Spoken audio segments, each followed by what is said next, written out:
G'day guys, and today we're going to be having a look at the upcoming Australian federal election, which is just under 2 weeks away. Now of course, when we're looking at politics, if we want to predict the future, we first have to look at the past. So we're going to be going into the history, some historical context, trends and that sort of thing. And I'll be getting my information from the Poll Bludger, which is an Australian polling aggregating site. And of course, you should always get your information from an aggregate rather than any individual poll, because individual polls are inherently biased. And if you lump them all together, you take the left-wing bias, take the right-wing bias, and you get a much more full and balanced picture of reality. So just a bit of interesting historical context. The election to be held on May 18th is remarkable in its being the fourth in succession to have been preceded in the previous term by a leadership coup against the victor of the previous election.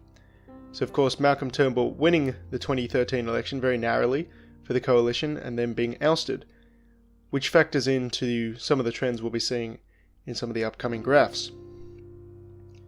So you should be seeing now the party votes and seats of the 2016 election, and we're going to be having a look at how the die rolled there. So you can see in the two-party preferred, the coalition retained a very, very narrow lead of 50.4 to Labor's 49.6. So just keep those numbers in mind for now. And if we have a look at the primary vote, we can see a decreasing amount of support for the coalition. They went down 3.5%, whilst there was burgeoning support for Labor. Again, if we look back just beyond the 2016 election, we look at the historical primary vote, we can see a beginning of an upsurge of support for Labor in recent years, despite their overall downward trend. This has been matched by a loss of the primary vote for the coalition. The connotations of that should be pretty clear. Less votes mean less chance of winning seats, less chance of retaining power, and all those things that politicians love. Now we continue on to the historical two-party vote. We can see it bears an oscillating pattern. As one party loses support, the other party picks it up. And something else to notice is that the fact that when one of the parties has an upsurge, so for example we have a look at this 1996 Labour upsurge, they tend to overtake the other party. So it's not like they have a little bit of booing support before being beaten back down. No, it's usually a sort of an upsurging that causes them to overtake the other party. Now what does this mean for us right now in 2019? Well, if we have a look at the right hand side of the graph, we can see that Labour is on the up and up. And again, if we refer to our graph, we can see that one party usually overtakes the other. So I would predict in this upcoming election, less than 2 weeks away, we can expect to see the Labour Party overtake the Liberal coalition in the two-party preferred vote. This could end up being rather damaging for the Liberal coalition. If we return to the 2016 election, we can have a look and see that the Labour Party received a 3.1% swing in the two-party preferred system, and this resulted in them gaining 14 seats, which is not insignificant in the Australian Senate. That's about 10% of the Senate, of course the Senate being 150 seats. So with just a swing of 3.1%, all other things equal, they managed to gain 14 seats. So if they manage to repeat this process, well, the coalition is going to be a minor party within the Senate. As of now, they only have a single seat majority, and that could very easily be taken away from them. They only narrowly squeaked through the last election, again losing 14 seats and only just keeping their majority. So they're certainly on the ropes this time. They are certainly dancing on the knife's edge and hanging on by the skin of their teeth. This of course is probably related to all the free shit that Scott Morrison is announcing that he will hand out to people, or he's putting funding here, he's putting funding there. He's very desperately trying to keep people in line and basically bribing people to voting for him with free shit, much like the Labour Party does. Now I don't claim to be any kind of expert, but if I did have to make a prediction, I would predict that the Labour Party will be winning the next Australian election. Now this is no good thing for the nation of Australia. The Labour Party is notably more authoritarian than the Liberal National Party, although they are sort of one and the same, so you know, pick which flavour of dog shit you want. But Labour will be increasing your taxes, not in an explicit way by raising the personal income tax. They'll be doing such thing as taking away franking credits and negative gearing, that sort of thing. Some other things they want to do is they want to double the refugee intake, when Australia already has the highest per capita immigration rate in the world, and they also want to send another $500 million to the UN. It's no happy thing to say that Australia will be becoming more authoritarian, but this is unfortunately the way that it seems the dice are going to roll. But on the plus side, I can now change my gender, and anyone who disagrees with me is a virulent bigot and a racist. Now, whilst the principal result of the election is looking rather gloomy, something I do want to keep an eye on is the upsurge of support for third parties. This is a trend Australia is participating with along the rest of the world, although as usual we're just a few years behind everyone else. Increasingly, Australians are becoming disillusioned with the major parties, and they're beginning to look elsewhere to essentially exercise the democratic right. So if you have a look at the third party vote percentage, I should say, over time, since almost Federation time, 1910, to just the last election, we can see there are severe fluctuations over time, and those are probably linked to contextual historic events. We can see one round about the Great Depression era, a huge drop in independence. People just want stability around that time probably. But again, if we look at the whole graph overall, we can see a general upward trend. If we have a look at a more recent time between 1998 to 2016, we can see there is a drop following the post 9/11 period, and again this is probably people just wanting stability, or at least a sense of stability following a major crisis that was 9/11 and all the invasions and stupid wars we went into there. Hey, we're still there, sort of.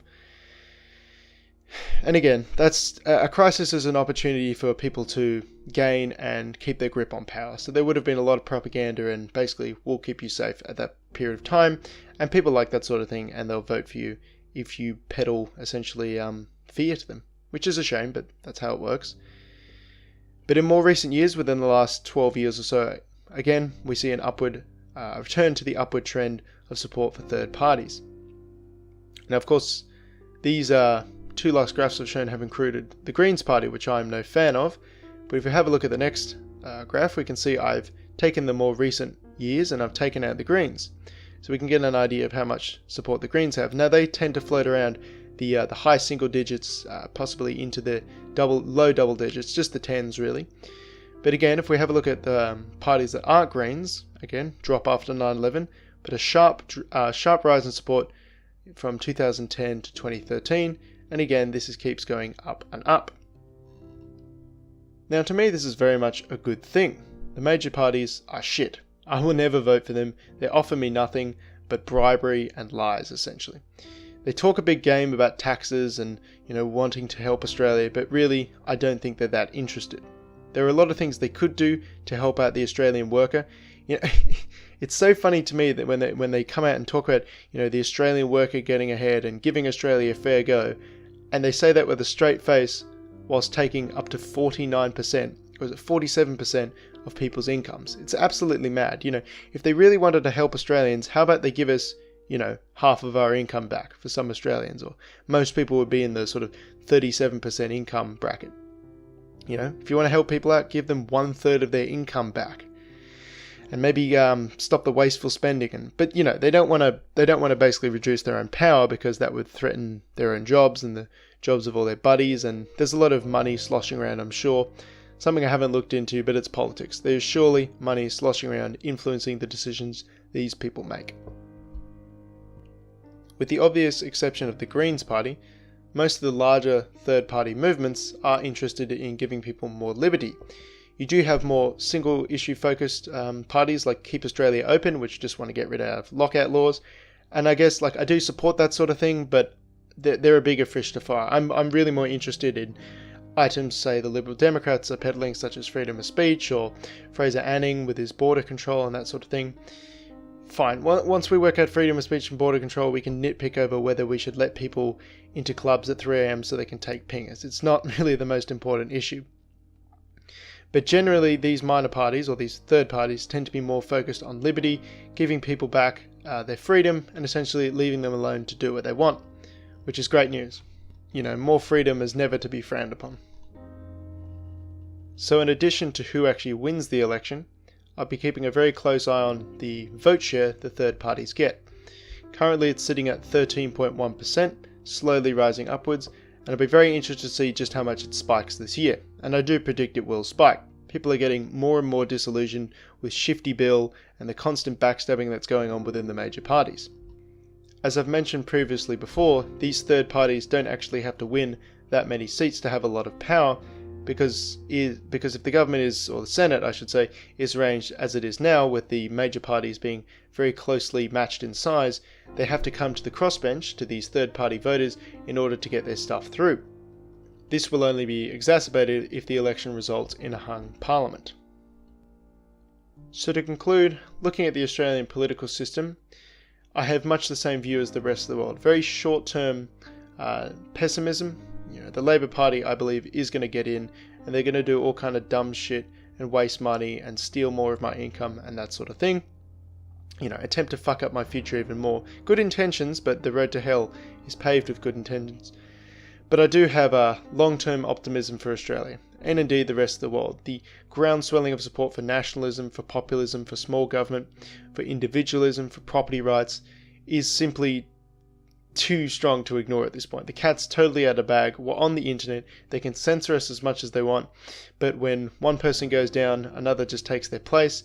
And there are several sites available now, such as Bitchute, Gab, Minds, where people are allowed to speak freely no matter what. And people will seek out ideas, and all the censorship we're seeing only emboldens people to fight harder, and it only makes the content more edgy, more cool, and thus more desirable. Never give up, lads. It's going to be a tough fight, but that makes it all the more worthwhile. Thanks all for sticking around, and have a good one.